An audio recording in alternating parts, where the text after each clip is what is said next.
so your question was, if it's early in the round and I hit my opponent with something simple like a low forward fireball, at what point do you start thinking, okay, I have the life lead, I should no longer take risks, right? Right. Okay, so let's say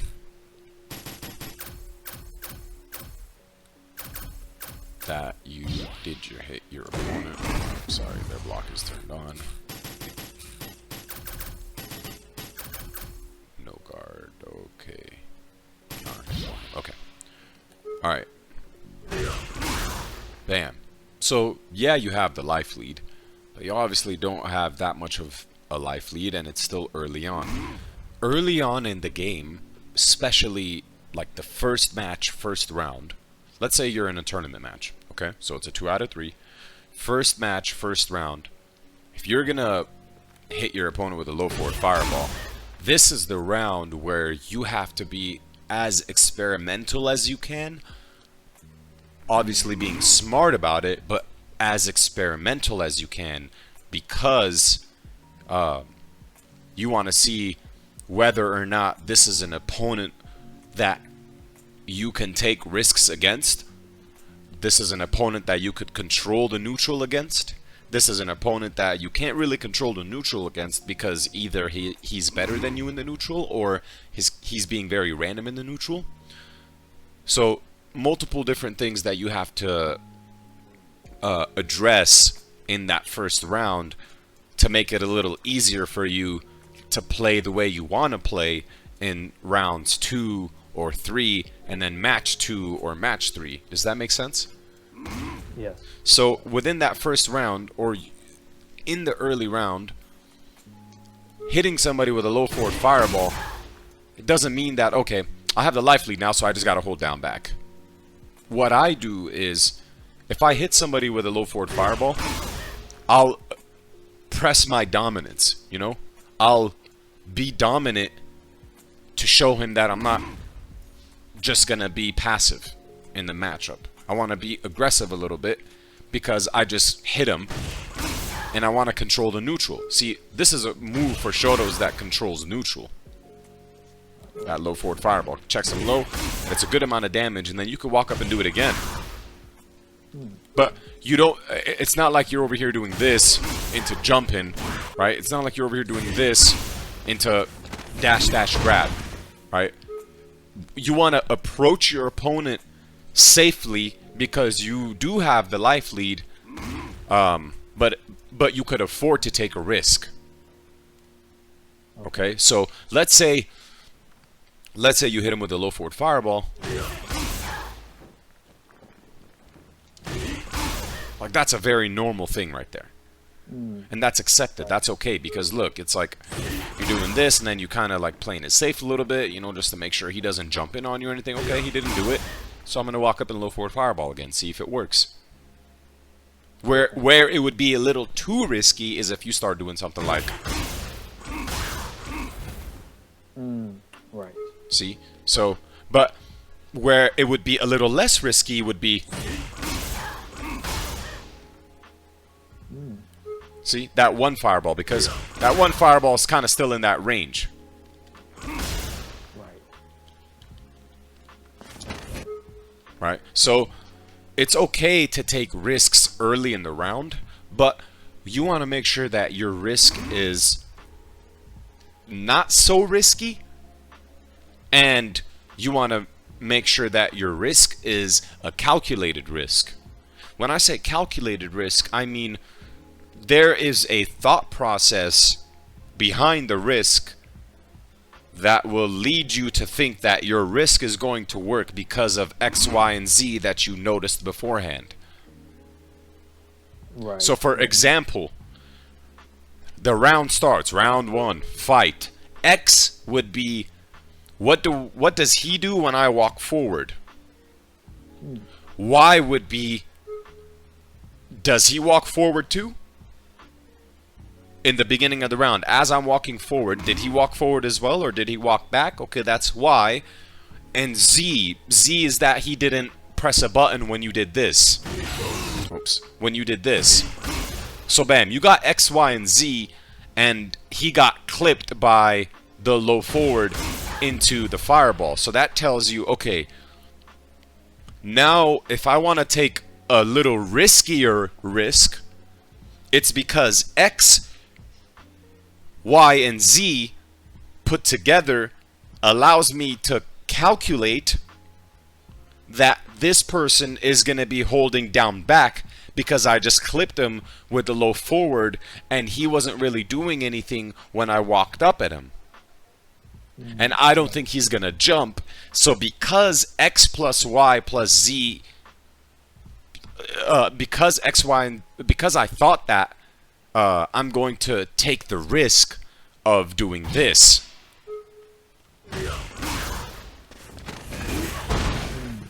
Of doing a dash throw, because he might be too scared and he might start holding down back, which allows me to sneak in a quick dash. Right. Because he might be expecting the low or something, you know? Like, whatever the thought process is. It could be, well, X, Y, and Z kind of tells me this, so I'm going to jump in this time. If you're going to take a risk, whether early in the round or, well, I would say more so important towards the later end of the round, make sure that it is calculated based off of something that you've noticed. You want to take a risk thinking that it's going to work. My risk is going to work. You don't want to take a risk when you're like iffy about it or shaky about it. Right. Does that make sense? Absolutely, yeah. It helps me when you break down, okay, when I walk forward, does my opponent walk forward, back, block? And that's just pure boxing and UFC right there. The movement is so important. People don't understand how important movement is. Like, as I'm walking, as I'm doing this, you know, I'm not just doing this just to like shit on you, you know? I'm doing this to see if I play in the neutral, if I dance in the neutral, what is my opponent behaving? What's the behavior of his feet? If I walk forward, what's the behavior of his feet? If I walk back, what's the behavior of his feet? You want to see if I'm walking forward, he's walking forward at the same time? Oh, okay. All right. Maybe I should walk forward and check him real quick. Bam. All right. I don't really need to do anything, because that shows that he's also being aggressive. And maybe if I stick out something wrong, I'll get crush countered. So if he's walking forward while I'm walking forward, I'm a smarter player than he is. I'm a better player than he is. So I'm going to wait for him to whiff a normal and then... Right. Just because you show aggression doesn't mean you are being aggressive. You see, there's mind games within that as well. Right. So all of that in the beginning of the round, you can afford obviously a little bit more risks. Just be as safe as you can about it, okay? Because you do have the life lead, and you don't want to be getting too excited, but you also are playing Street Fighter V, which is an offense-heavy game. It is an offense-heavy game, so the person who gets started on offense has a higher chance of winning. Oh, okay. Right. Except if the opponent is a better defender than you are an attacker. Because if my defense is better than your offense, then I'm not going to really be scared of your offense. And I will find the hole in your offense. And you don't want to be doing that in tournament and getting blown up for it. Mm-hmm. That definitely makes sense. Oh, and to top it off, before you continue, you should have an early game strategy. When you're playing against every character, you should have an early game strategy, a mid game strategy, an end game strategy, an overall strategy, a player strategy against the player that you're playing against. So early on in the match, remember how I said backdash 3 fireballs? Right. That's like specific to certain characters that I play against that can't really deal with a fireball, like Cammy. Right? That's an early game strategy for me, because it sets up my neutral a little bit better and it makes me feel more comfortable playing against Cammy. Right. My strategy against Cammy revolves around fireballs until she gets meter. It's not the Right. same against Balrog, because Balrog doesn't deal. He just V skills through fireballs. So you see, you need to have some sort of strategy. If you know that your walk speed is faster than Jury's walk speed, or if you know your walk speed is faster than X opponent's walk speed, then yeah, maybe it might be good for you to do walk forward, low forward fireball, walk forward, shimmy, or walk forward, low forward fireball again, walk forward, low forward fireball again. You know, check somebody. Because your walk speed is faster. You want to be able to abuse your character's strengths as best as you can. And if you get the opening early round, then fuck, abuse it. Then do it the right way, the smart way. Right. So there should be a strategy. Mm-hmm. And I can tell you 9 times out of 10, if I do this with a Shoto, I'm aiming to do that again. You know, just there's a thing about low forward fireball with Shotos. If I'm going to do low forward fireball, I'm going to do low forward fireball again. Or I'm going to throw a fireball and then walk up low forward fireball. It's a good check move. It's a good check move that lets you dash up as well in neutral. If they're scared of that low forward. See? And then sometimes somebody's going to want to try to stop you from walking up and doing this a lot, right? Especially with Akuma, this is so good. So what you'll start doing is, because they're going to try to press their low forward to stop you from walking up, right? Right. And then you could be like, oh, you think I'm going to do low forward again, but I'm really either going to do that or whatever, right? And that could crush counter them, adding to more momentum. But you see, it's like, I just want you to calculate. I want you to do something and be able to explain, well, Chris, the reason why I took this risk is because you could see that he did this and that, and it made me think that I could get away with this risk. Right. Yeah. Sorry that took a little while to explain. No, it's a lot of information, and it's like a whole, helps create a whole new foundation just to start working off of just from even that. Yeah, thank you for explaining that. That makes sense. Okay, cool. Awesome.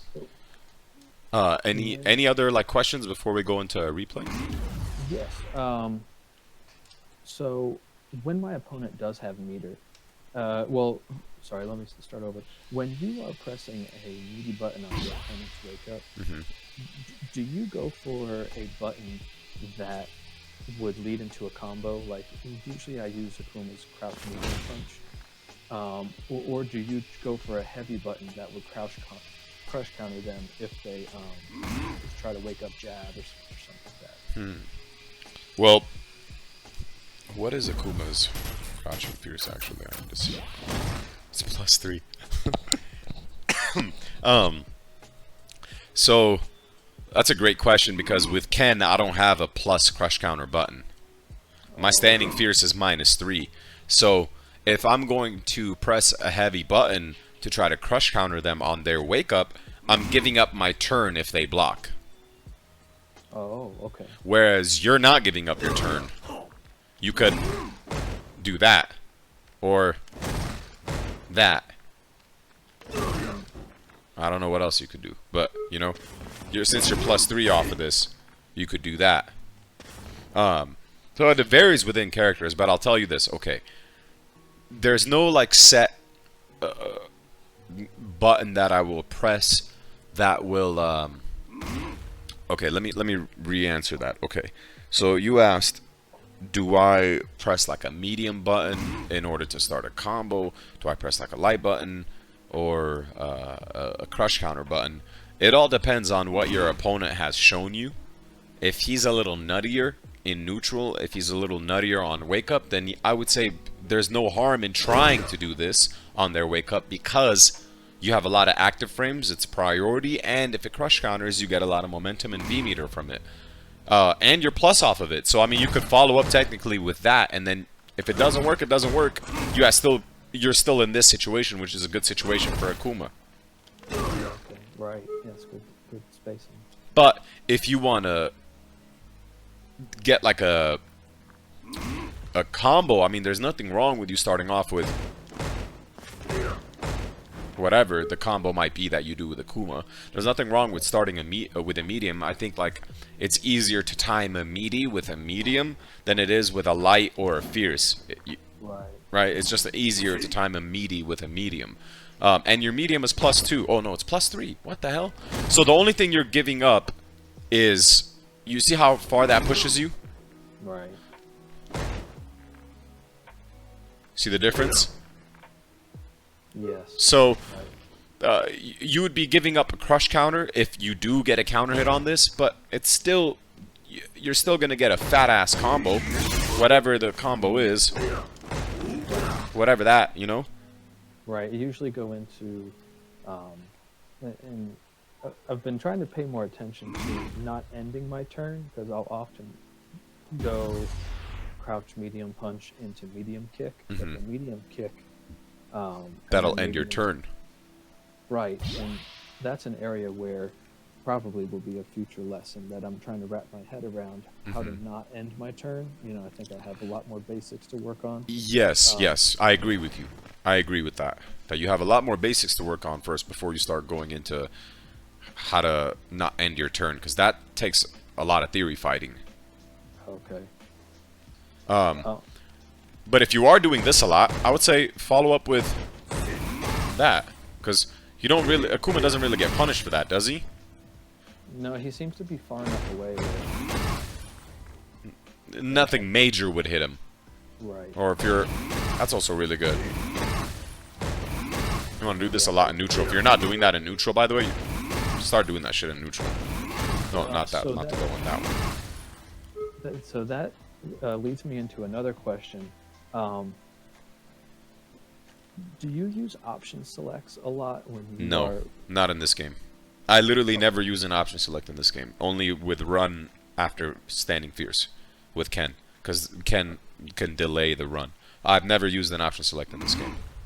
Okay. But there are option selects, but like, Yeah, I mean, I know of plenty of players that don't use them. Okay, good to know. Because that medium kick into the light fire auto is one of them.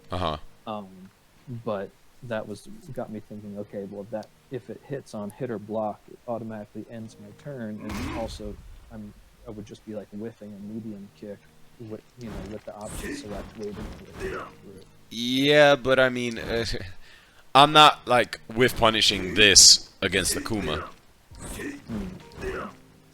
Not many people are whiff punishing this unless you're playing against the Tokido or somebody that's just on point that could whiff punish that consistently. You know, if you whiff this once or twice, like, look how fast that is. Right. Yeah.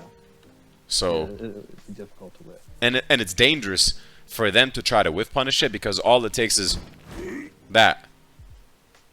If they mess up their whiff punish, and then you could clip him again with your stand medium kick. Oh, right. But there's nothing wrong with this if you're ending your turn with it, because if it does hit, I mean, you hit him. It's just it's another version of this. It's another version of that. But you have this like confidence with Wakeup meat. You'll just have this confidence. I can't explain it except just that it's just a confident, broken ass move. It does feel it does make me feel confident. In the neutral. It asserts your dominance in neutral. Right. Another tool. See, there's just another tool for that. But before we continue, I wanted to address that wake up button thing that you had mentioned. Remember, it is situation dependent on what it is that he's doing. If you want to set up like a throw, I would say a light would be better, you know. Right. Because with a medium punch, you're going to have to walk forward a little bit. But then you could also play the mind game of, okay, this time I'm going to do crouch medium punch on your wake up. Oh, you seem to have blocked it. But are you really blocking it? See? And that'll allow this type of game to happen. So if you do like a meaty crouch strong on their wake up and they block it, then alright, maybe next time instead of just the button, why don't you just throw them? Right. Yeah. Right? So it's all situational dependent, bro. Like, I mean, you have so many good options with the Akuma. You have a +2 stand short, +2 stand jab, +1 stand short that could frame trap somebody like that, because your jab is 3 frames. You could tick throw them, right? The 50-50 is this. Either that, or That's a 50-50 right there. Oh, interesting. Because if they try to press a button, they're going to get clipped by that 3-frame stand jab of yours. Because this is +1 and yours is 3-frame. Oh, right. But if they try to tech the throw or something, then they'll get clipped. Or if they press the button, they'll get clipped. If they don't, you can mix it up. So that's a good starter for Akuma as well. And then it also could lead to a shimmy. Right. Right, so it's just whatever you want to choose, whatever leads you to have a more comfortable approach against your opponent, whatever leads you to your next sequence that you have practiced previously, like in the lab. You know that if you do bam, bam, bam, you'll be able to get a dash afterwards and then be right in front of their face. You know, if you do bam, bam, bam, then you could dash up, or if you do bam, bam, you could, and then confirm if they're walking back or not. You know, it's like when they're waking up, just have a sequence in your head and execute it, whichever sequence that may be that you feel comfortable with, and that's like optimal for pressure, that exploits their defense, all of those things in one. Understand. And that furthers your gameplay too, because look, with Ken, what I do is, how many times do you see Ken players do crouch strong, back strong, fierce? Right. That's just the main frame trap for Ken, right? Right. But but I'm knocking multiple birds with one stone there, because if I do crouch strong, back strong with Ken, if they press a button, then I'm counter hitting them. And that tells me that this guy might be pressing buttons when I'm pressuring him. So my next frame trap might be the same thing. Or I think because this guy got clipped by my back strong fierce the previous time, he's going to block. So next time I'm going to do the crouch strong again and then go into a throw. Yeah, see, that's very helpful when you break it down like that. I can see the... Like, see it, right? You see it. Yeah, yeah. That's fair. So yeah, sorry earlier I didn't answer that question well enough. Oh, not at all. With me, you know, being such a beginner, anything is appreciated. Yeah. And that was very helpful. Okay, cool. And then, do you have any other questions? On the subject of Wake Up, I know when you've been talking about EXDPing on Wake Up, I don't do that. I've been purposely just cutting it out of my play style because I'm not experienced enough to start bringing it in. But I know you'll often say, okay, I took a mental note when my opponent pressed a button on my Wake Up and I had meter. And, you know, you kind of keep that mental note going. So when you're on offense and your opponent has meter, how do you pressure them on their Wake Up?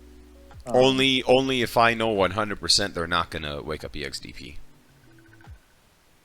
Oh, okay. And that's advice Tasty Steve actually gave me, because he plays Guilty Gear, and I was asking him, like, dude, like, it's so scary to press a button when somebody has meter, because obviously you get EXDP'd and you don't want to get EXDP'd. But the thing is, like, EXDP doesn't even do that much damage, so really you're not, you know, where that matters is when you have 10% and he has 10%.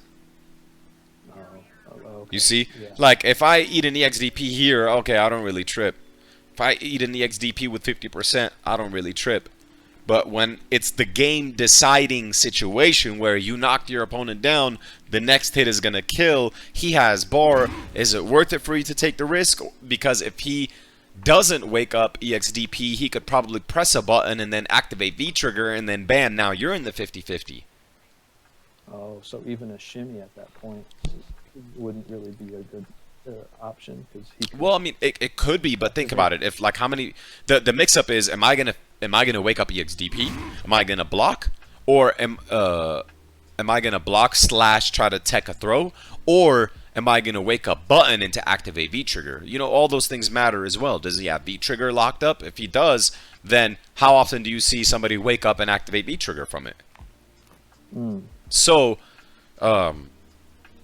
the problem and the question is more so of a problem when you both have around 5 to 10% life or 15% life. the end of the round is where that's important. And I would say I only press a button against my opponent on their wake up if they have bar when I 100% know that they are not going to press a button. And that 100% knowing that they're not going to press a button is technically a read based off of everything that I've seen. Right.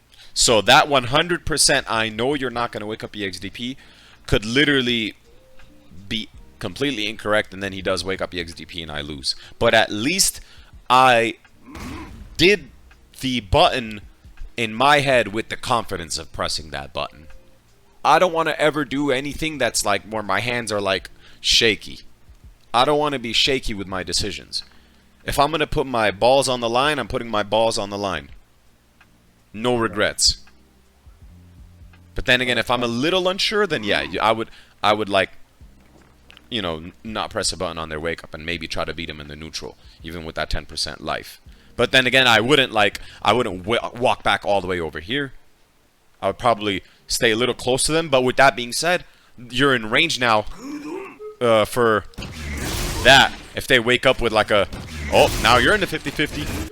So maybe it might be good for you to, you know, if you have them in the corner, right, and you got the knockdown, 10%, 10%. Oh shit, I just did this. It's 10% life. Should I walk up and possibly eat that on wake up? Or should I chill in this range right here and see what he does? Because he's still in the corner and I have a little advantage here. So I'm willing to bet on my advantage rather than put myself in a 50-50. Yeah, that's good. That's helpful. That makes sense. But you get what I'm saying, right? Like that situation that you talked about is the most dangerous when you have low life and you're at the end of the round. Yeah, absolutely.